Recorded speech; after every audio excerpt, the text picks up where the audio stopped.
हाँ, कैसे हैं आप लोग? आशा करता हूँ कि आप लोग बहुत बढ़िया होंगे मेरे प्यारे स्टूडेंट। आज मैं फिर से बिहार बोर्ड क्लास 10 के गणित 5.1 का पहला का सवाल पहला है। देखिएगा, थोड़ा ध्यान दीजिएगा, बहुत अच्छे से आपको समझ में आएगा।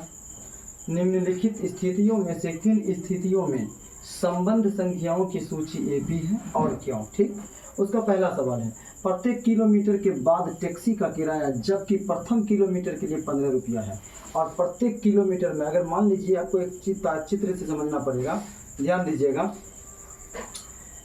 कि देखिए ये दूरी हो गया यहाँ से यहाँ तक, ठीक है। ये प्रथम किलोमीटर हुआ आपका,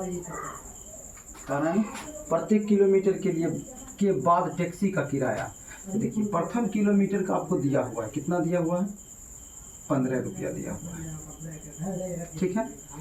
अब यहाँ से एक और बिंदु लीजिए, तो ये 2 किलो दूसरी, ठीक, और यहाँ से लेके यहाँ तक का 15 हो गया।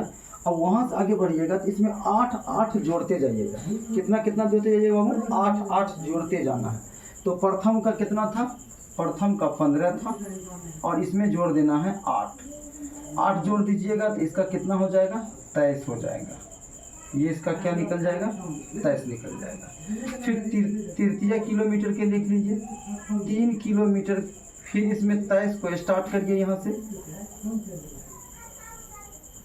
और इसमें 8 आपको जोड़ देना है। तो कितना हो जाएगा? 31 हो जाएगा। 3 हो गया। अब चतुर्थ किलोमीटर के लिए आप क्या करिएगा? देखिए इसके लिए भी वही बात, यहाँ 31 प्लस और एक्स्ट्रा 12, इसमें कितना जोड़ देना है? 8, और ये टोटल कितना दे देगा? 39। तो पहला का इसका कितना हो गया बाबू? 15। इस तरह का एक सूची तैयार हो गया मेरा। इस तरह का क्या हो गया? एक सूची तैयार हो गया कि प्रथम किलोमीटर के लिए 15 रुपया जो फिक्स है यहाँ, ठीक है, और प्रत्येक अतिरिक्त किलोमीटर के लिए किराया 8 रुपया फिक्स है। तो ये 1 किलोमीटर के लिए 15 रुपया हो गया। अब यहाँ से दूसरा किलोमीटर स्टार्ट होगा तो ये 15 उठ के यहाँ आ जाएगा और 8 जो है ये वाला इसमें जुड़ जाएगा तो ये 23 हो जाएगा। फिर तृतीय किलोमीटर के लिए 23 यहाँ जाएगा और उसमें 8 जुड़ जाएगा तो 31। फिर चतुर्थ किलोमीटर के जाएगा और उसमें 8 जुड़ जाएगा तो हो जाएगा 39। इस तरह से आपने क्या बना लिया बाबू? एक एपी बना लिया, ठीक है। तो अतः लिखिएगा, अतः सूची बराबर, तो यहाँ पे क्या लिखिएगा? अतः सूची बराबर कितना है? 15, 23, 31, 39। ये आपका वहाँ से दूरी से नाप करके आपने पूरा का पूरा जानकारी प्राप्त कर लिया। अब आपको इसमें पता होगा ये प्रथम पद, ये द्वितीय पद, ये तृतीय पद, ये चतुर्थ पद, इसको हम लोग किससे सूचित करते हैं? A1, इसको A2 से, इसको A3 से, और इसको, अब हमको क्या निकालना है बाबू? D1 बराबर क्या होता है? A2 माइनस का A1। दूसरा पद में से पहला पद को घटाना।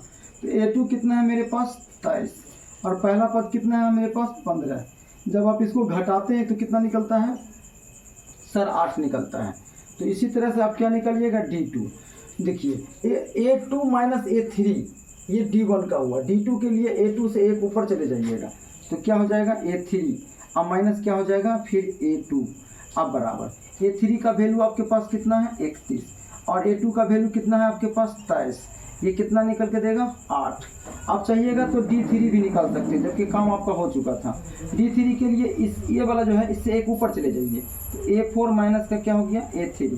तो A4 का मान कितना है बाबू? 39, और A3 का मान कितना है बाबू? 31, और घट गया। तो देखिए समांतर श्रेणी यानी सबका अंतर जो है कितना उतना आ रहा है? 8 आ रहा है। इस स्थिति में ये क्या होगा? यह सूची में होगा, ये सूची में होगा। तो अब इसको आप क्या लिख सकते हैं? इसलिए यह सूची एपी में है, इसलिए यह सूची एपी में है।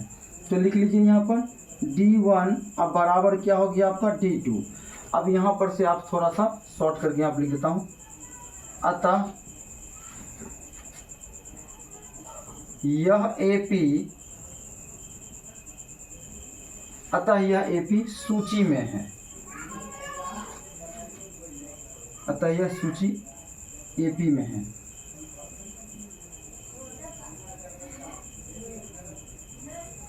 ठीक है, अतः यह एपी क्या है बाबू? अतः यह सूची एपी में है। हमको यह सूची एपी में लिखना चाहिए, अतः यह सूची एपी में, बाबू उल्टा लिखा दिया, ठीक है। अतः यह सूची किसमें है बाबू? एपी में, ठीक है। एपी में इसलिए है सबका सर्वांतर एकदम एक जैसा है। आपको इसका स्क्रीनशॉट कर लेना है। ये सवाल आपको एग्जाम में आपको बाबू 1 नंबर को टिक मारने के लिए रहेगा। इस तरह के सवाल और लेकर के मैं आता रहूँगा। मेरे वीडियो को लाइक सब्सक्राइब करना बिल्कुल नहीं भूलिएगा। धन्यवाद।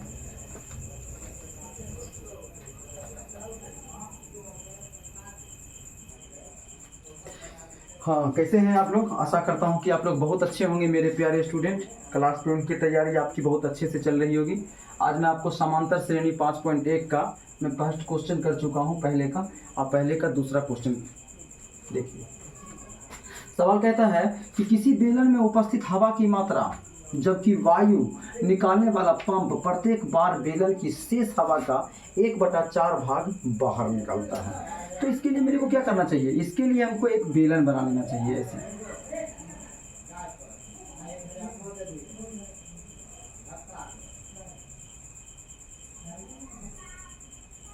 ठीक,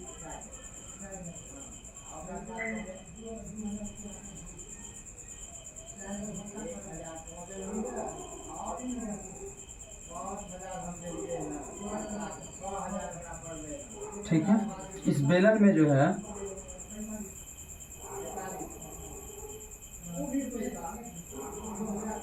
ये देखिए, ये पंप है।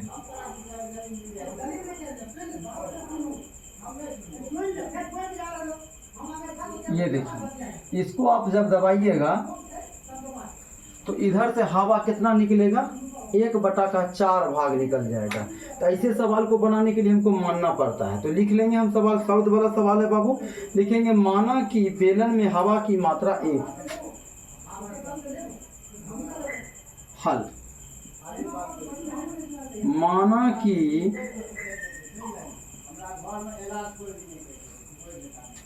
कि बेलन में हवा की मात्रा, माना कि बेलन में हवा की मात्रा बराबर 1।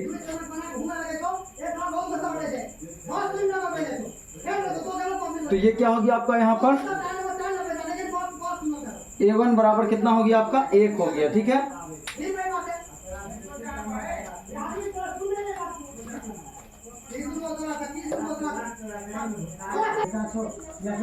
हाँ, देखिएगा, टेक्निकल इशू के कारण जो है सो ये प्रॉब्लम आ गया था। कहता है किसी बेलन में उपस्थित हवा की मात्रा जबकि वायु निकालने वाला पंप प्रत्येक बार बेलन की शेष हवा को, बचा हुआ हवा को 1/4 भाग बाहर निकाल देता है। तो ये बेलन है, इधर से हवा निकलता है, ये पंप हो गया। इधर से मारिएगा, इधर से क्या होगा? हवा निकलेगा। और कितना निकलेगा? 1/4 भाग निकलेगा। ऐसे सवाल को बनाने के लिए हमको मानना पड़ता है। माना कि बेलन में हवा की मात्रा 1, जिसको हम लोग A1, ये प्रथम पद हो गया मेरा। अब इसी तरह से हमको फिर दूसरा निकालना है। ठीक है। ये सब चीज़ करने के बाद एक सूची बनाना है। सूची के अंतर्गत जो है सो मेरा समान कहता है कि A1, A2 और प्रथम पद, द्वितीय पद, तृतीय पद आ जाएगा। और उसके बाद हम D1, D2 निकाल करके इसको बता देंगे कि कितना हवा निकलेगा। ठीक है। तो अब हम यहाँ से लिखना स्टार्ट करते हैं बाबू। हवा A2 के लिए हवा 2 बार हवा होगा। एक हवा, उसके बाद जाकर के हवा का 1/4 भाग बाहर निकालने पर, का 1/4 भाग बाहर निकालने, 1/4 भाग हवा बाहर निकालने पर। ठीक है। बाहर निकालने पर यहाँ पर लिख दीजिए बाबू पर। अब आप देखिए, हवा को आपने क्या 1, तो यहाँ पर क्या लिखाएगा? 1। फिर हवा, तो फिर हवा मतलब क्या हो गया कि 1/4 क्या हो गया? एक हवा को मान लिए एक भाग माने। उसके बाद जाकर के फिर हवा है, तो फिर हवा हम बाबू क्या करेंगे? 1। और ये दोनों हवा के बीच में बाहर निकालेंगे तो घटा का चिन्ह लगाएंगे और 1/4 लिखेंगे, 1/4 लिखेंगे। अगर अब हम बहुत परेशान हाल कर बहुत ज्यादा बिजी रहे काम में तब हमरा कहते कि ई काम कर इसके देखिए एक को इससे गुना करा दीजिएगा तो 1 माइनस 1/4 नीचे 1 और इसका एलसीएम लीजिएगा तो 4, इसको करिएगा तो यहाँ 4 यहाँ माइनस का 1 तो हो जाएगा 3/4। तो A2 आपका कितना निकल गया बाबू 3/4। अब एक बार और आप जो है सो A3 निकालने के लिए करिएगा। क्या निकालने के लिए A3, फिर आप क्या लिखिएगा हवा, फिर लिखिएगा हवा का 1/4 भाग बाहर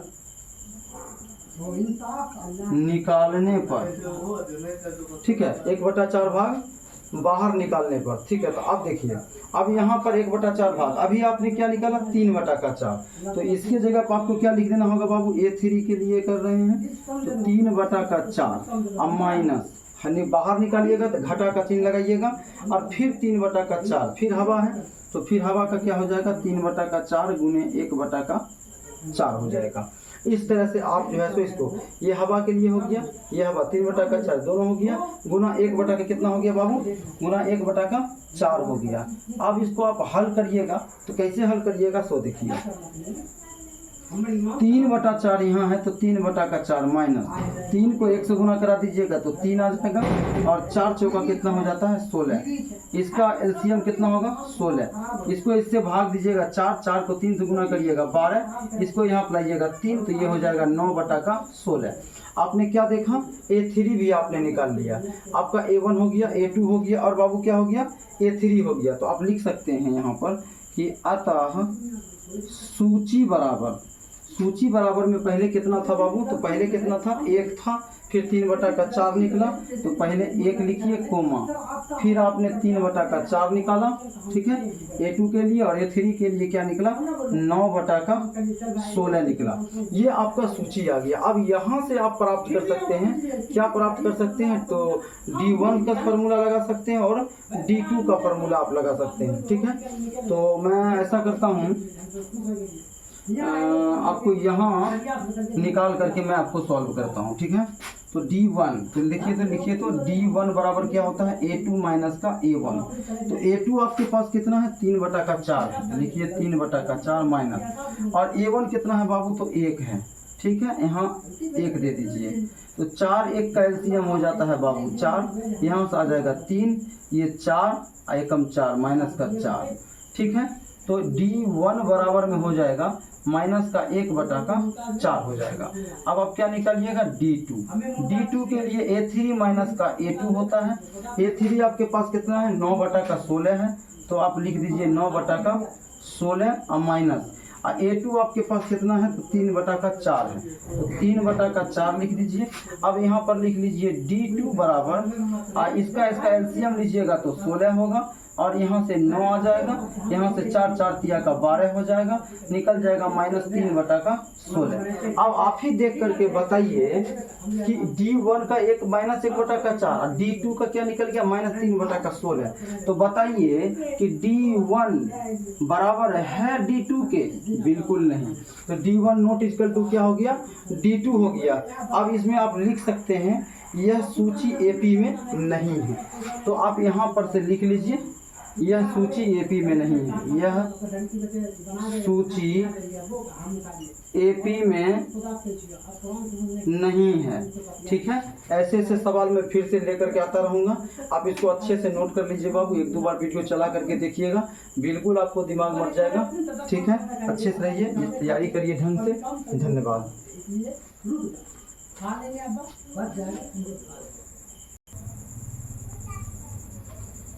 हाँ, कैसे हैं आप लोग? आशा करता हूँ कि आप लोग बहुत बढ़िया होंगे। आज से मैं आपको 5.1 समांतर श्रेणी का पहला का तीसरा सवाल लेकर आए हैं। कुआं का सवाल है, शब्द वाला सवाल है। कहता है कि प्रत्येक मीटर की खुदाई के बाद एक कुआं खोदने में आई लागत, जबकि प्रथम मीटर की खुदाई की लागत कितना रुपया का होता है 150 रुपया का होता है, और बाद में प्रत्येक मीटर की खुदाई की लागत 50 रुपया बढ़ता जाता है। एक काम करते हैं, एक हम लोग कुआं बना लेते हैं, ठीक है। ये रहा कुआं। इस कुआं में ये देखिए इसकी लागत कितना हो गया 150 रुपया, अब ये बढ़ते एक बार और खुदाई करेगा तो इसमें 50 रुपया क्या करेगा, जुटते जाएगा। और तीसरा में भी कितना हो जाएगा, 50 रुपया जुटते जाएगा। तो देखिए प्रथम मीटर की खुदाई हुआ, 1 मीटर की खुदाई का कितना दिया, 150। अब अतिरिक्त इसके जितना भी खुदाई करेंगे उसमें कितना पैसा जुटते जाएगा, 50 रुपया क्या होगा, जुटते चला जाएगा। तो अब इसको एक सूची बनाना है। क्या बनाना है बाबू, सूची बनाना है। तो इसको बनाने के लिए हमको लिखना पड़ेगा हल। अब प्रथम मीटर की खुदाई की लागत 150 रुपया लिखना पड़ेगा, ठीक है। तो यहाँ पर लिखेंगे बाबू हम लोग हल, लिखेंगे प्रथम मीटर की खुदाई, प्रथम मीटर की खुदाई की लागत, खुदाई की लागत बराबर 150 रुपया, ठीक है, प्रथम मीटर का। तो आप यहाँ से लिख सकते हैं, या का चिन्ह लगा दीजिए, लिखिए 150 कोमा। अब 50 जुट रहा है तो 150 में 50 जोड़ दीजिए और उसके बाद कोमा, फिर 150 में आप क्या जोड़ दीजिए, 50, और एक बार और 50 है तो एक बार और 50 जोड़िए। उसके बाद आपका क्या हो जाएगा, यहाँ से 150, यहाँ से आपका 200 और यहाँ से आपका कितना हो जाएगा, 250। ये आपका क्या तैयार हो गया बाबू, सूची तैयार हो गया। क्या तैयार हो गया, सूची। तो इसके आगे आप लिख सकते हैं, अतः सूची बराबर 150, 200, 250। तो ये हो गया आपका A1, ये हो गया आपका A2 और ये हो गया आपका A3। तो जाहिर सी बात है D1 निकालिएगा, A2 माइनस का A1। तो A2 कितना है आपके पास 200 और A1 कितना है आपके पास 150 है। तो यहाँ पर निकलेगा कितना, 50 निकलेगा।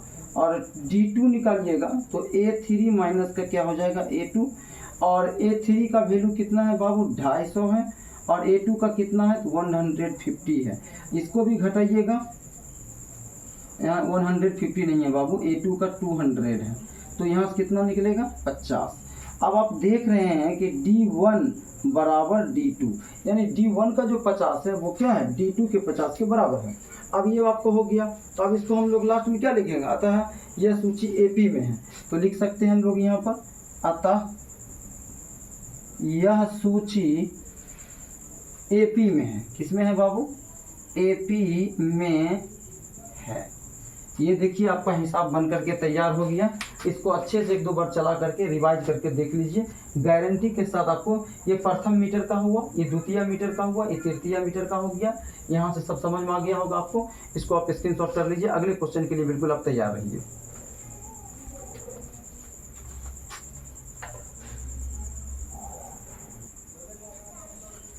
हाँ, कैसे हैं आप लोग, आशा करता हूँ कि आप लोग बहुत अच्छे होंगे, आपकी तैयारी बहुत अच्छे से चल रही होगी मेरे प्यारे स्टूडेंट। बिहार बोर्ड के स्टूडेंट के लिए जो है सो क्लास 10 5.1 का पहला का चतुर्थ सवाल है, चौथा सवाल है। खाते में प्रत्येक वर्ष प्रत्येक साल मिश्र धन जबकि 10,000 रुपये की राशि 8% वार्षिक, एक साल का 8% जोड़ करके 10,000 से चक्रवृद्धि ब्याज पर जमा की जाती है, ठीक है। तो इसका भी हम लोग क्या करेंगे, एक सूची तैयार करेंगे। क्या करेंगे बाबू, एक सूची तैयार करेंगे। तो सूची तैयार कैसे किया जाएगा, तो हमको सब पहले बात लिखना पड़ेगा। तो लिखेंगे प्रथम वर्ष की राशि बराबर, तो यहाँ पर बाबू हम लोग लिखेंगे हल, लिखेंगे प्रथम वर्ष की राशि बराबर कितना बाबू है, 10,000 रुपया है। कितना है, 10,000 है, ठीक है। और यही 10,000 मेरा क्या हो जाएगा, A1 हो जाएगा, प्रथम पद हो जाएगा। क्या हो जाएगा, A1 यानी प्रथम पद हो जाएगा, ठीक है। और इसी सवाल में आपको और भी पूछ दिया है दर और समय। तो दर कितना है बाबू, तो दर आपका है प्रत्येक वर्ष 8% की दर है। तो दर है आपका 8% और समय कितना है, समय बराबर 1, समय बराबर 1 हो गया। तो अब आपको क्या करना है, तो प्रथम वर्ष का हो गया, तो दूसरे वर्ष की राशि का ब्याज बराबर। तो आपको क्या लिखना है, दूसरे वर्ष की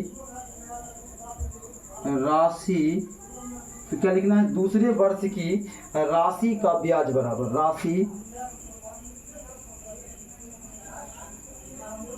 ब्याज बराबर क्या होता है बाबू, फार्मूला होता है मूलधन गुने समय गुने दर, मूलधन गुने समय गुने दर। अब बटा का कितना हो जाता है, बटा का हो जाता है 100, बराबर लिख दीजिए। मूलधन आपके पास कितना है 10,000, समय कितना है 1 और दर कितना है 8%, और नीचे कितना आ जाएगा 100, 2 जीरो से 2 जीरो कट जाएगा, 100 को 8 से गुना कर दीजिएगा, कितना हो जाएगा 800 हो जाएगा। कितना हो जाएगा बाबू 800 हो जाएगा। तो ये 800 जो आपका हो गया है। अब इसी सवाल को क्या कर रहा है, ये तो ब्याज निकालें, इसी का आपको राशि भी निकालना है। तो राशि निकालिएगा, दूसरे वर्ष की राशि बराबर लिखिएगा। तो यहाँ क्या लिखिएगा, दूसरे वर्ष की राशि बराबर। तो दूसरे वर्ष की राशि बराबर मतलब क्या, दूसरे वर्ष की राशि बराबर मतलब हो गया कि ये मूलधन ये 10,000 और वो जो अभी आपका ब्याज निकला है, वो दोनों को जोड़ दीजिए।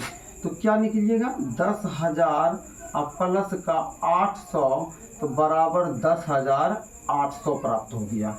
तो ये 10,800 प्राप्त हो गया बाबू, और ये हो गया आपका A2, ये आपका दूसरा पद हो गया। ये आपका कितना हो गया A2 हो गया, ये दूसरा पद हो गया। पहला पद निकल गया, दूसरा पद निकल गया, अब तीसरा पद निकालना है। तो तीसरे वर्ष का भी ब्याज निकालेंगे और तीसरे वर्ष की राशि निकालेंगे।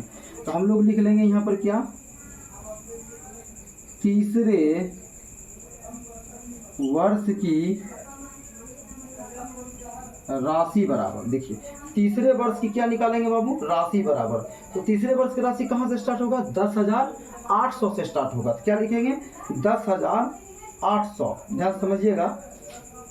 तीसरे वर्ष की राशि, तो तीसरे वर्ष की राशि नहीं, तीसरे वर्ष का ब्याज निकालना है। तीसरे वर्ष के पहले ब्याज, क्योंकि यहाँ पहले ब्याज निकाल, तीसरे वर्ष की ब्याज बराबर लिखना होगा बाबू सबसे पहले। तीसरे वर्ष, क्योंकि यहाँ पहले ब्याज निकाले तो हमको क्या निकालना होगा, तीसरे वर्ष का ब्याज। तो तीसरे वर्ष का ब्याज कैसे निकलेगा हमको, तो उससे देखिए 10,800 में 864 आपको जोड़ना पड़ेगा। तीसरे वर्ष का ब्याज बराबर, फिर वही फार्मूला लगा दीजिए, ये वाला।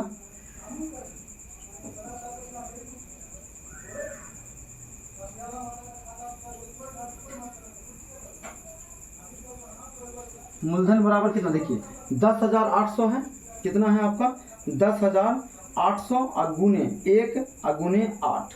तो दूसरे तीसरे वर्ष की ब्याज बराबर आपको क्या लिखना है, ये वाला बात लिखना है 10,800 गुने समय कितना 1 और दर कितना 8 और बटा का कितना हो जाएगा 100।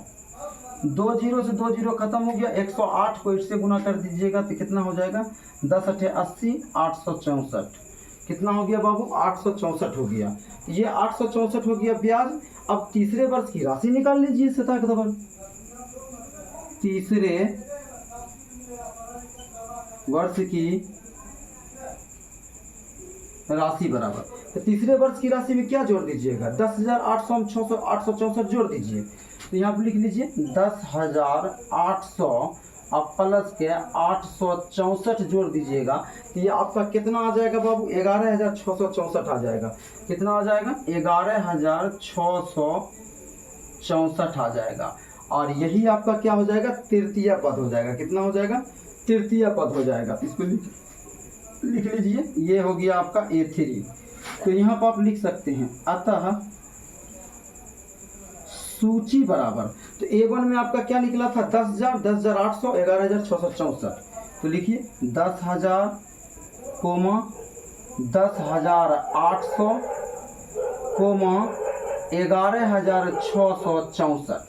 बताइए इसको D1 D2 करके निकालिएगा तो ये दोनों का अंतर आपको 800 नजर आएगा, लेकिन एकरा दोनों का अंतर होगा नहीं होगा।